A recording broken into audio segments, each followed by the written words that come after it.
on the Boss Man show, a friend of mine, a good back scenes for the man who helps me out a lot. Julia Brown of Pleasantly PR out of San Diego, a town I love a lot because it's warm and with palm trees. And Yeah. I hate the taxes, but I like the weather.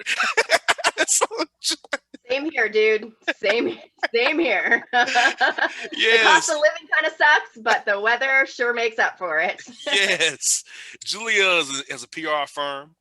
She books a lot of great guests for this show, other shows. We'll have her talk about PR and her clients and some other people. So, Julia, how is life treating you? Thank you for being who you are, helping out me so much this year already. You are so welcome. It's great to be here. I really appreciate you extending the invite for me to be interviewed on your show, and yeah, love it. Yeah, I really like working with you, man. You are a cool dude. You really are. I mean, there's some radio hosts that, and producers that I talk to who are, they're nice. They're nice people, but you are a cool dude. I hope to get to meet you in person one day. You will. I know when the Hawks play the Clippers or Lakers, we gotta make the trip down to San Diego and see you. You come up. Well, we'll figure it out. We'll meet halfway Yeah. between there. We'll figure it out. Yeah, I would like that a lot. Yeah, we meet halfway or something. Yes, indeed. Well, Julia, let's tell us about this. When did you get into PR, and what inspires you to want to be in this business? Because I know for me as a radio host, I need you to help get guests and vice versa for get your clients on the shows. So, what got you in this business, and what makes you love it so much? Really good questions. So I got into PR in 2006 after I graduated from college, San Diego State, Aztecs Aztecs. life. And so I actually applied. I really did want to be, I really wanted to work with the media, but I didn't want to be like a journalist or, like a broadcast anchor, but I wanted to work in the media somehow. So I worked for a public relations agency in San Diego for 9 years, from 2006 to 2015. And the agency did the same type of work that I'm doing now. So we represent nonfiction authors and like thought leaders, industry experts, and like CEOs and things like that. And the type of media I'm working with are shows like yours, podcasts, radio shows, all across the country. And I try to do it in the top 60 markets. And it's just the camaraderie, the rapport, because I don't just want something from you. I want to build a relationship with you. So every time I call you, I'm not just like, okay, let's get down to business. It's, how are you? How's your family? How's your wife, your kids? What's the weather like? How is it, in COVID times for you? So it's really about more building and maintaining really good relationships with people. And then the interviews come second. And so that's also what I really like about it, because I consider myself a very a people person, right? Yes. I like to talk like you do. I also like to get to know people, and it's just a really nice balance of Yes. working with the media, developing those relationships, and really providing a service that all of my clients like. They like being interviewed on radio, podcasts, and television. They like talking about their book. It makes them feel special and important. And that makes me feel really good. And so it really is, being a publicist and owning a PR company is really just a win-win. It's a win-win. I mean, I love my job. I love what I do. I love my clients, and I'm pretty sure my clients love me back. So it really is a good win-win. Now, Julia, for people who need PR, at what point do you get PR? Because I know I've been approached about doing PR myself, needing PR. I kind of do my own releases myself, but at what point do you need a PR if you're a prospective client or author or an artist or radio host or influencer? At what point do you suggest getting PR? Well, if we're talking about books, there really is. I mean, there's a really great time to do PR, but there really isn't a deadline to do PR. So if you have a book, let's just say your book is coming out in June. Okay, we'll just say that. So it hasn't been published yet. Your book is coming out in June. Ideally, it's best to start working with a publicist 3 months before your publication date. Because then someone like me can reach out to what we call long lead media. So people who work for like magazines, it's mainly magazines, sometimes newspaper journalists, so people who plan their stories like 3 months in advance. Um, so that would be like the most ideal, because then we can also incorporate social media marketing and get the authors or the clients platforms all set up, so that once their the publication date, the launch date of their book is ready, like we're all set up. Ideally, you want to have a few book reviews already written and posted to your website. And you just want to have like everything all set up, so that when your book does launch, you know potential buyers can go to your website, can go to your Facebook, can go to your Instagram and see all your cool stuff and see all your postings and things like that, and see that you're a legitimate author who has like a large following as well. So that would be ideal. Ran a really successful campaign for an author whose book came out 8 months prior. So if you have like evergreen topics in your book, Oh things yes. evergreen, meaning like things that health, business, leadership topics, even like sexuality, if you're talking about the LGBTQ community, things like that. Those are evergreen topics that can be discussed any time of year. So we could start before your book launches, when your book launches, even after your book launches. Now, if you're not a book author, like for example, I'll even name drop here, Eric Pierre. So he's a thought leader, he's a tax strategist, and an industry expert is what I call him, because he has a CPA firm, owner of a CPA firm. And he decided to do PR because he really wanted to kind of make a name for himself within the industry.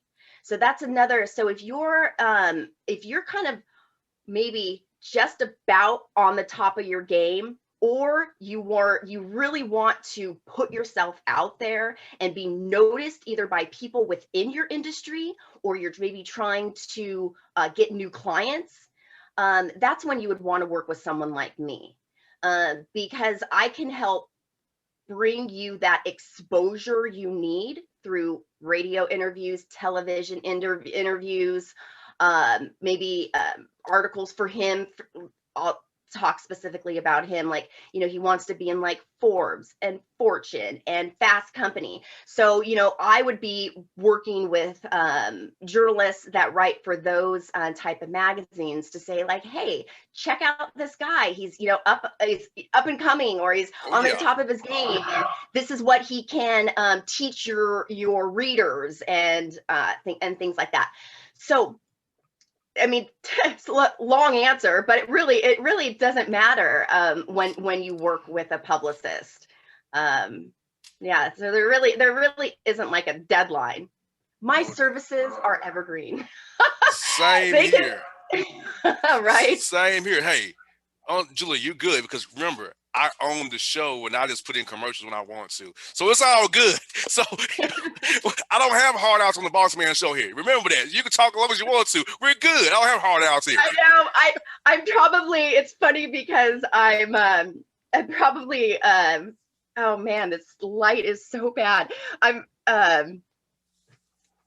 always tell my clients, your answer should be no longer than 45 seconds. And so in my mind, I'm thinking, damn it, I just talked for like 4 minutes. I can't even follow my own advice. Hey, it's all good. It's all good. Trust and believe it's all good. So, Julia, it's funny in our services here.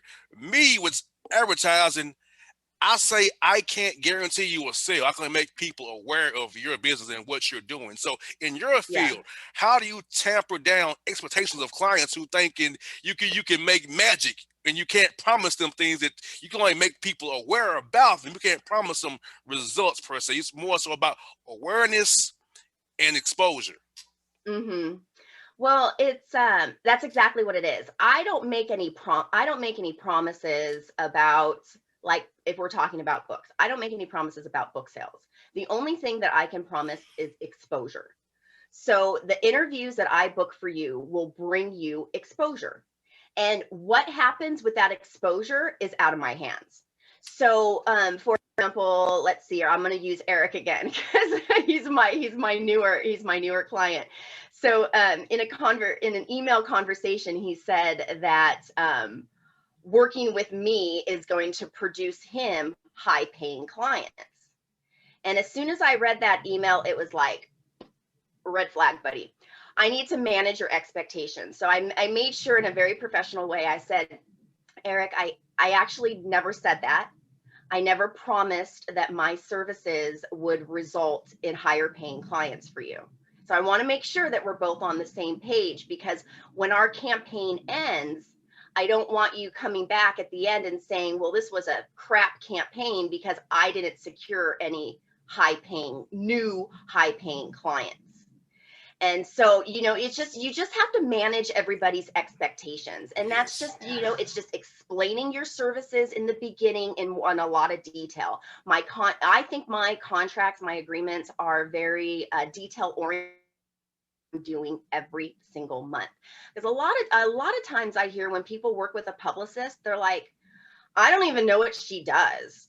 I get it all the Her time from clients and guests. right? Her work is so vague. Like, I don't even know what I'm paying her to do. And it's like, wait a minute. That's bad. Like, that's really, really bad. Like, you should know exactly what you're getting when you're entering into an agreement with a publicist. And I try to be as clear as I possibly can and really manage those expectations. So the only thing I promise is exposure. I don't promise book sales because, again, that's out of my hands. Yes. But I do call it the power of PR. So that's what I was telling Eric. So my goal is to get him to talk about, like, Biden's new tax plan, tax strategies going into, tax season on CNBC and Fox Business. And I said, the power of PR is, okay, you're going to go on Varney and Company on Fox Business one morning, and you're going to, talk about Biden's tax plan or your new tax strategies. You don't know who's watching that show. I have no idea who's watching that show. There's like 3 million Exactly. people who's watching that show, right? So somebody could be watching that show and is going to look you up on your website, is going to, look you up on your socials, and is going to contact you. And, there you go. There's your high paying client. Because you never know with the power of PR. You never know. And Exactly. that's the neat little ripple effect that it can cause. And Julie, I can say your clients have never bashed you to me saying that you suck, because I've had clients tell me privately their PR person sucks. I've been like the counsel for a lot of clients' PRs. They telling me about their career, and I'm like, why'd you hire them if they suck? So I could tell you on the record, your clients they didn't reach out to me after the fact and tell me you suck, so you're good.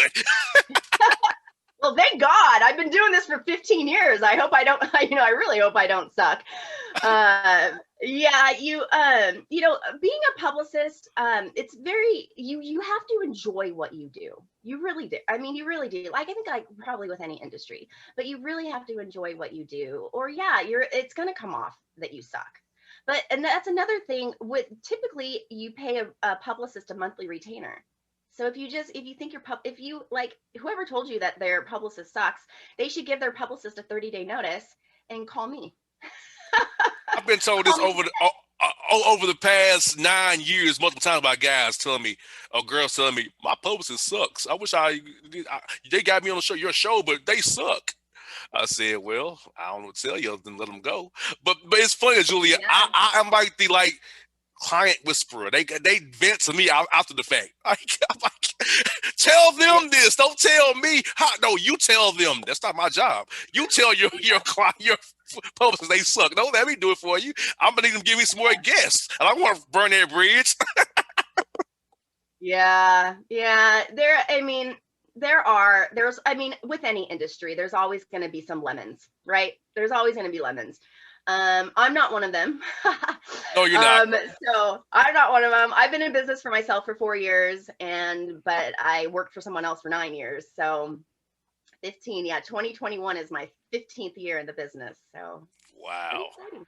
Pretty Well, exciting. Yeah. tell my listeners about your clients, all of them, which I've interviewed all of them, but tell them about your clients from your perspective who they've heard on the show already this year.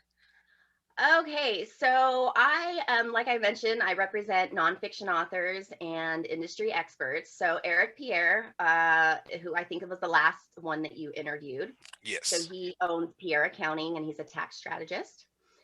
Let's see, there's Greg Palast. He's an investigative reporter. His work has shown up on Rolling Stone, The Guardian, the BBC. His book was all about voter suppression tactics, his last book. Not a very, it was a kind of a tricky name.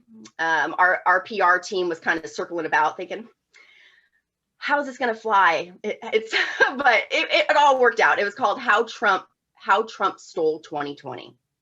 And the whole branding behind that was, we can steal it back, and Oh, it was yes.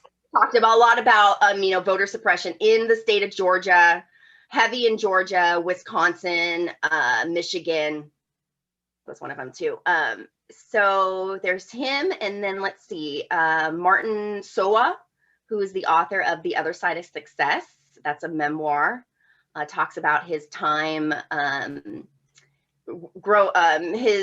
his commercial real estate experience. But you would think that it's heavy on that, but it's not boring. I was telling him, well, you make commercial real estate sexy. Oh, yeah. And then, it's a memoir. So it's his life from 1977 to 2012. And so it's not only his rise and how he made his money and all of his wealth in the commercial real estate market. It's also his story of, his wives and his lives and, spirituality. And I don't want to drop the ball, but it's very, I don't want to give anything away for your listeners, but it's a very well written book. And if you like reading about other people's lives, this is a good one to pick up. Let's see, who else did you interview? I think we just interviewed those three. I represent. Oh, Curtis. Curtis, that's right. Okay, so Curtis Morley, he's a business coach, a serial entrepreneur, which means he's created and sold 5 multi-million-dollar companies. And his book is called The Entrepreneur Paradox, How to Overcome the 16 Pitfalls Along the Startup Journey.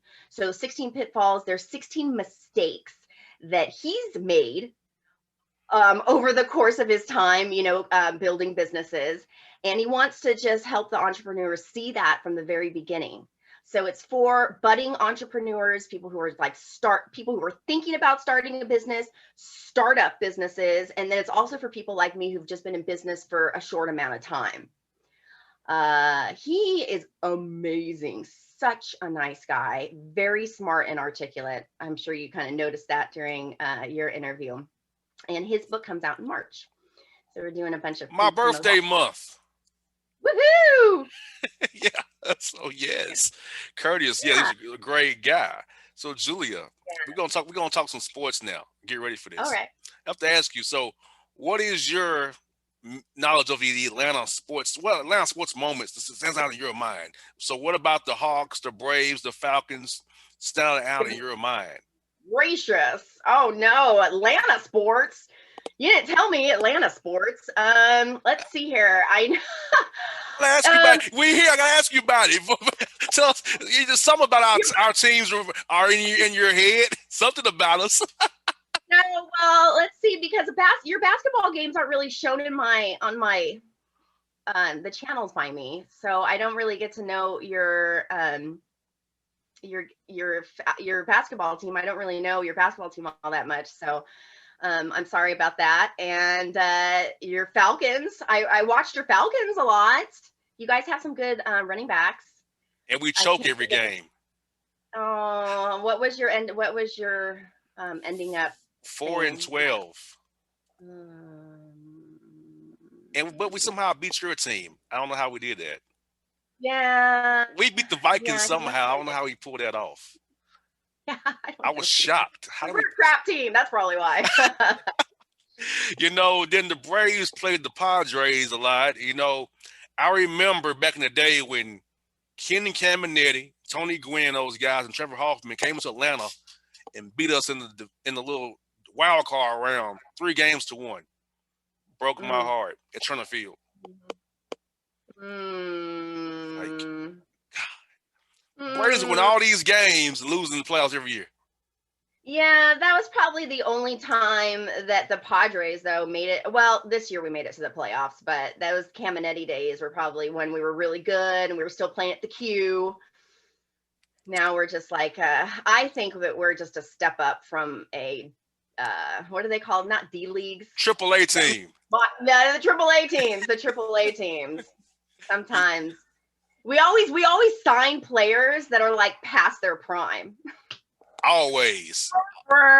Always. Now I do like Petco Park. It's kind of cool. Yeah, Petco Party is it's a very neat stadium. It's really neat. It's tucked right there in East Village downtown. And it's just inside. It's just a fun place to go because you don't really have to watch the game if you're not really like a baseball fan. You Yes. can you can entertain yourself just by walking around and looking at all the restaurants and all like all the other cool. Now I'll tell you this. Now for me, I watched WGN, the Cubs game at 3:20 on WGN, and the Braves game at 7:35 after the Fresh Prince on TBS. Was that your childhood too? That you know what? I didn't really get into watching baseball until I got with my husband. Because when I met him, he was working for the Padres. Like I just didn't really understand baseball. I mean, you think it's a pretty easy to understand game, but if you don't play it as a kid, like I never had any brothers, and or like boy cousins that I would hang out with. So, and I never played it. I didn't really understand the game, and I thought it was kind of boring as a child. But no, I hear you. That's yeah. You always watch the Cubs games, and my grandmother, who I have to include in this conversation. My grandmother is 100 years old. She turned 100 Wow. in October. I know, right? And she's still all there, all there. Witty as all get out. She has a little bit of mobility issues, but other than that, she's good. She loves the Cubs. Loves the Cubs. She lived in Chicago for a really long time, and she calls them my cubbies. Yes. Cubbies.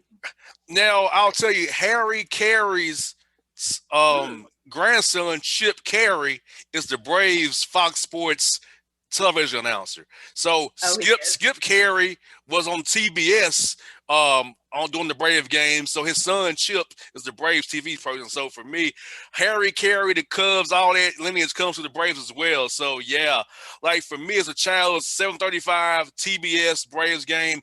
3:20, watch the Cubs game and the White Sox game if WGN decided to show a White Sox game with Frank Thomas and those guys. So that was my childhood. Now, I got to ask you, how did you become a Vikings fan living in San Diego?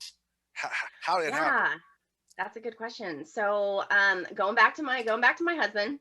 So we've been together since 2003, and so 17 years. 18 years. 18 Wow. years. Oh my God, 18 years. I feel so old saying that.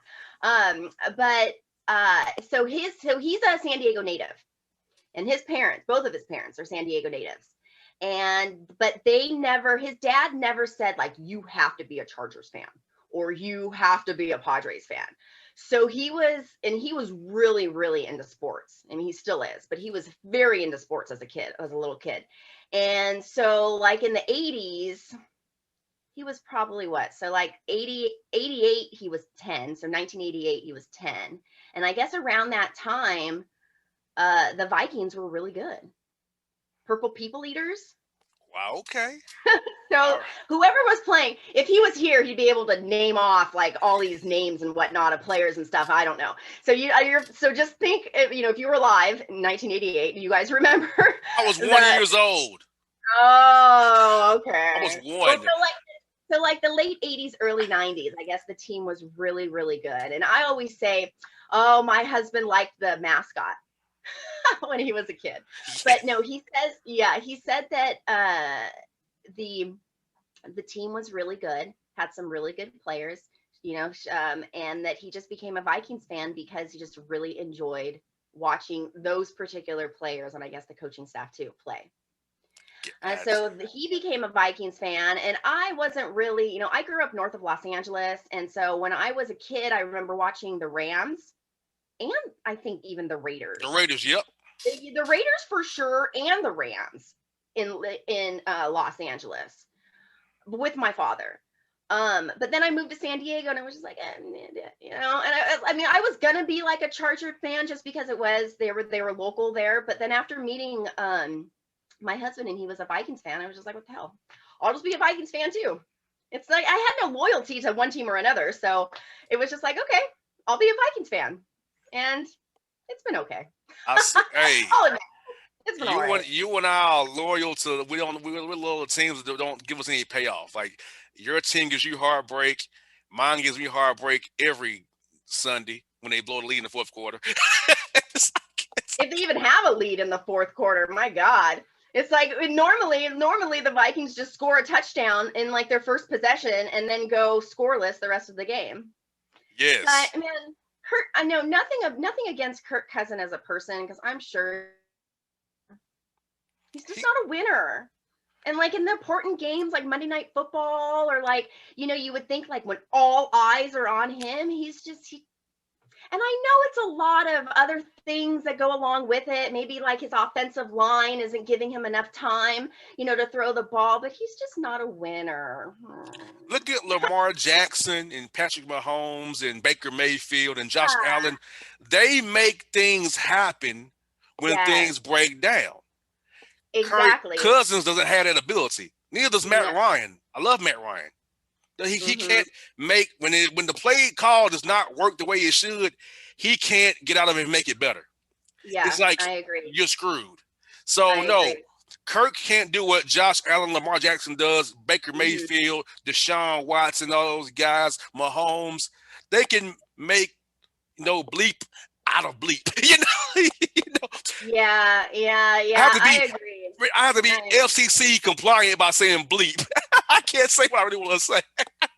Oh, yeah, yeah, yeah. I don't Good, want to get a good. fine from the FCC. Oh, well, I hope I didn't drop any bombs. Oh no, you're good. I would have told you. Oh my God, no. Yeah, you were good. So yeah, no, like Kirk. The Vikings should get rid of Yeah, him, but his contract is so bad. You know, but his contract is bad. But Dalvin Cook was really good. Jefferson's good too. good. Jefferson's good. Jefferson passed Moss in the most yards for a rookie in I a rookie saw season. that. Yeah, I saw that against Detroit when Matthew Stafford was playing bad as usual. Now, how was it seeing Adrian Peterson in a Lion uniform? How was that for you guys, being Viking fans, seeing AP in Eh, a Lions uniform? eh. Wasn't he a bear too? I mean, he looks like he's been bouncing around to a bunch. Or He no, he was a Washington football teamer, that's right. That's right. Arizona, and then Mm. he went to Detroit this year. Well, just like I was talking about the Padres and bringing in players past their prime, they're bringing in a player past his prime. He played for the Vikings in his prime, you know? And as soon as he had that weird like court case where he like hit his kid with a stick or something, I think after that is when he went downhill. He did I his mean, I know it's his age and things like that, but yeah, so I mean, it's kind of weird seeing him, but to be honest, I don't care as a Vikings fan, because he's not really all that good anymore. He doesn't have the yards like he did when he was in his prime when he played for the Vikings. So it's like, you guys can have him. I don't know oh what he's trying to prove. I don't know why he's not retiring, but he wants that money. maybe he's broke like like we were talking about before. Well, actually, he got sued and had lost a default judgment. He owes a bank $5.2 million. He didn't even show up to court. He defaulted on a loan since 2016. So you're right. He may be broke. That's why he's still playing. I know he needs to get some endorsements going. Exactly. Now, talk about your Clippers. Used to be in San Diego as the Braves back in the day. They're Oh now in wow. LA as the Clippers now. They're coming to Atlanta on Tuesday, and I know you have connections for me with Luke Williams being from Atlanta, a former Atlanta Hawk as well, Mm-hmm. and Kawhi Leonard, who went to your alma mater, the Aztecs. So tell us about your Clipper fandom and how you like having Ty Lue running the show now, and as Doc Rivers is now in Philadelphia with Ben Simmons and Joel Embiid. Well, I have enjoyed watching. I mean, the games are just really fun to watch. I've only been a Clipper fan now for 2 years because this is what Kawhi's second year with the team. My husband and I are Kawhi Leonard fans, so we were San Antonio fans. We were Spurs fans, then we were Raptor fans, and now we're Clipper fans. We just follow him around, and yeah, the games are real fun to watch, and yeah, I mean, I wish I had like more like cool stuff to say, but I don't. No, you're cool. Nah. Watching, but I'm not like, other than that, I'm not a real fan, I guess, that was able to like spout out statistics or whatnot. But it's really nice to see how especially Kawhi has just evolved as a player. I mean, watching him at San Diego State and then knowing, I was like, what? He's going in the NBA draft? I was like, that's a mistake. I honestly thought that was a mistake. That I didn't think he was going to go anywhere, that he was just going to get shipped off overseas and was going to play internationally. I mean, I had no idea that he was just going to, I mean, it's wonderful. It's just wonderful to watch the games. I wish I was there in the stands. Now, do you all go to Staples and watch them play? Do you all do that? No, not yet. Not yet. Maybe if the tickets weren't like nosebleed $100. They're that much? No, I think so. I think nosebleeds are like over $100. I mean, I haven't really checked, but I mean, there's no fans in the stands now because of COVID. There probably won't be at all. So that's probably something that we can look into for 2022, but definitely. I'm gonna tell you a secret. Nosebleeds here in Atlanta are $55 plus tax. Wow. Mm-hmm. That's crazy. $100 for nosebleeds at Staples. That's crazy. Well, don't quote me on that because I really don't know. I'm just guessing. I can believe it if it is. I can believe it if it's Staples Center. I'm gonna be honest with you, Julia. It's Los Angeles. Yeah. Being in sports media, I'm gonna be honest. I couldn't, if I don't have access to roam the way I do, I couldn't I couldn't watch the game as a fan anymore. I have to have the locker room access. I have to be able to go behind the scenes. I couldn't buy a ticket and not be able to go in the back after the game. That would burn my soul the whole time. I couldn't do it. Yeah. It must be a different. I think it would probably be weird. I mean, women do it, but go in the locker room and stuff with all the dudes.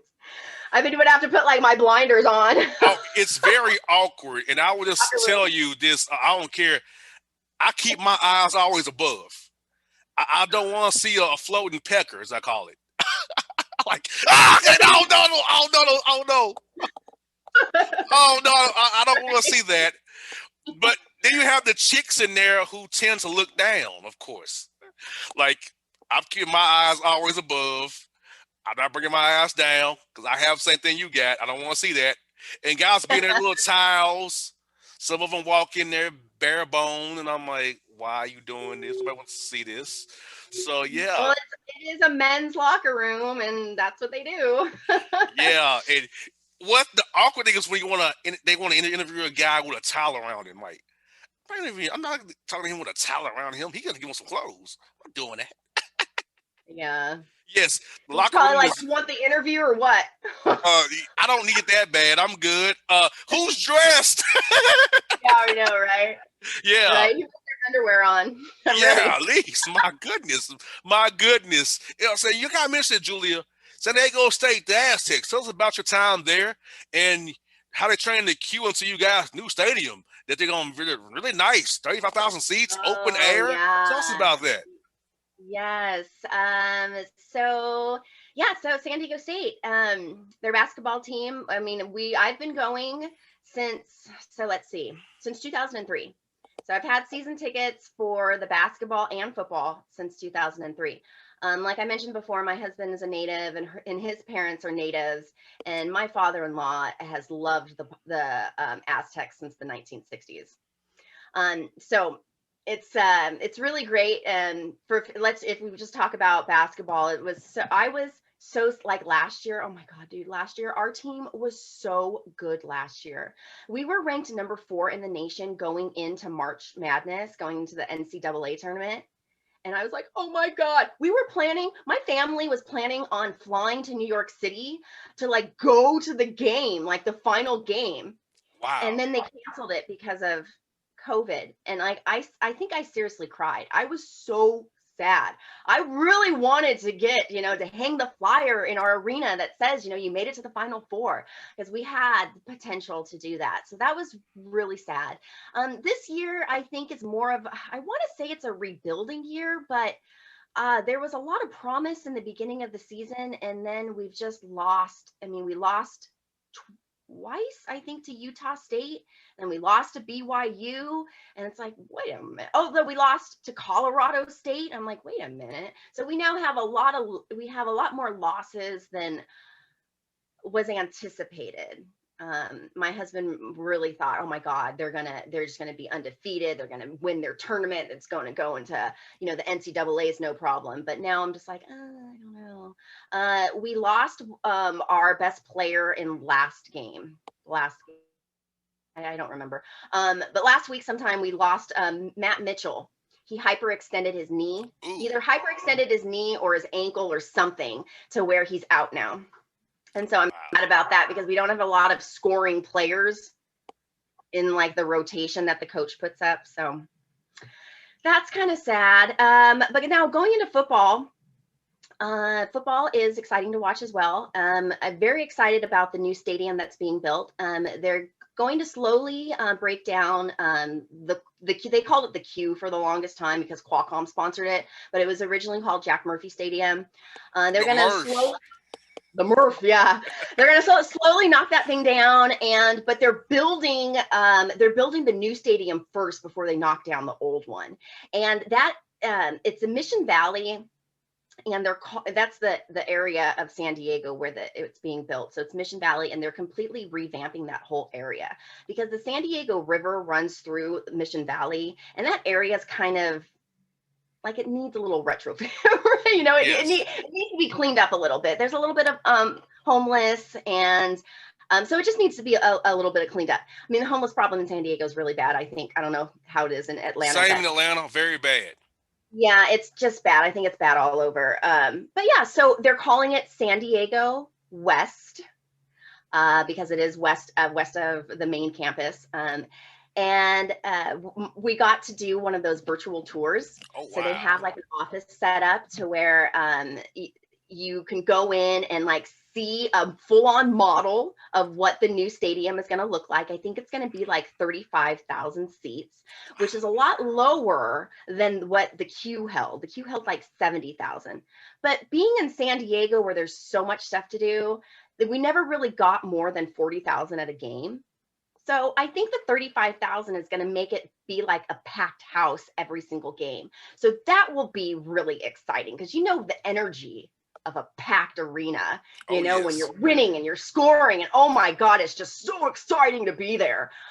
So that's going to be, so that was really neat. So then we already picked out our season tickets. So season ticket holders get like a little special tour. So we got a little special tour and we were able to pick out where we're going to be sitting. So that was nice. We told the lady, like, please reserve row 25, seats, 14 through 18 or whatever. So, yeah, so that's going to be it's going to be really nice, I think, for the city, of course, for the university. But now that the Chargers are gone, it's all one city, one team, and it's all about the Aztecs.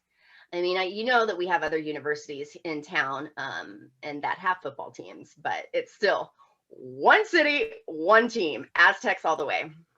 Julia, you have to talk to your basketball coach. He needs to come on my show for some good show karma because Nico Medved at Colorado State came on my show. Craig Smith of Utah State comes on my show.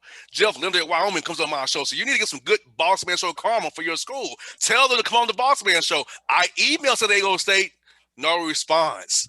Oh, did you email the athletic director? I would say maybe email the athletic director or email, shoot, I don't even know. I've emailed the PR person, so I'm like, hey, Oh, I don't know. I talked to your coaches. I talked to coaches in your conference. They have great show karma once they come on the show. Look at Colorado State and Utah State. They're doing it well. They come on the show. Yeah. You want some show karma or not?